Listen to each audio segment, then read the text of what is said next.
Regeneration. Welcome to the new series of A Yarn in the Back of the Ute.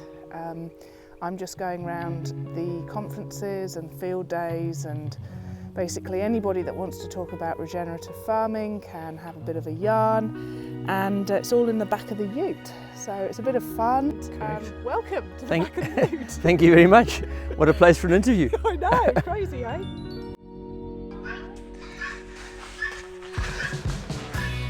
Very tricky manoeuvre.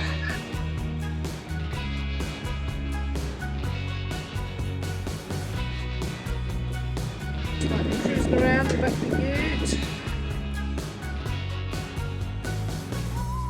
So enjoy this series.